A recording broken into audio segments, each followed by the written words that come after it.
Marcel Ginsburg, il a montré que notre cerveau se conforme à nos prédictions. Les prédictions, elles sont autoréalisatrices. Et comment il a fait pour prouver ça? Il a pris du personnel dans 7 hôtels. Il a séparé le personnel en 2 groupes. Un groupe, sur les 2 groupes, il a fait des analyses de sang, il a regardé l'état de santé, etc., la condition physique. Au premier groupe, il n'a rien dit. Au deuxième groupe, il a expliqué que leur journée de travail équivalait à un entraînement cardio chaque jour. Alors, il a sorti des preuves dans tous les sens pour convaincre, il n'a pas juste dit comme ça. Ils se sont séparés, ils sont partis faire leur vie, et puis hop, quelques temps après, il est revenu Marcel Ginsburg. Et il a refait passer tous les examens. Et là, qu'est-ce qu'on a constaté? Vous le devinez? Ou pas? Moi, je sais. Une idée? Bon, je me lance. Le groupe à qui on n'avait rien dit, vous avez raison, il ne s'est rien passé. Et le groupe qui avait été briefé sur l'entraînement cardio, la plupart avaient perdu du poids, mais chose beaucoup plus surprenante, les prises de sang étaient meilleures.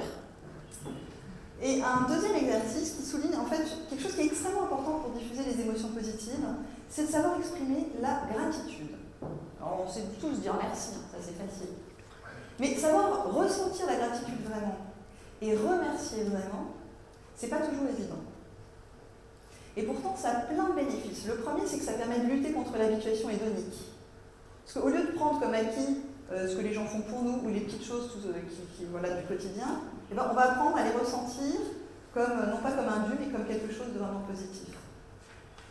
Le deuxième, c'est que ça va nous permettre d'enrichir nos relations sociales. Parce que quand on va remercier quelqu'un, et non pas juste lui dire merci, mais lui dire je te remercie d'avoir fait ça parce que voilà l'effet que ça a eu pour moi. Ben, vous allez voir sur le visage de la personne l'effet que ça produit.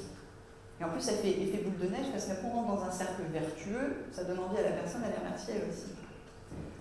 Et puis la dernière chose, c'est qu'en fait, s'entraîner à ressentir la gratitude, c'est excellent pour l'estime de soi. Parce qu'on se rend compte que si les autres font des choses qui méritent notre gratitude, c'est quand même parce qu'on vaut bien. Pour conclure, on a envie de vous dire que l'optimisme, ça ne se décrète pas, ça s'incarne. Alors le dernier exercice, on va le faire ensemble, on va l'incarner.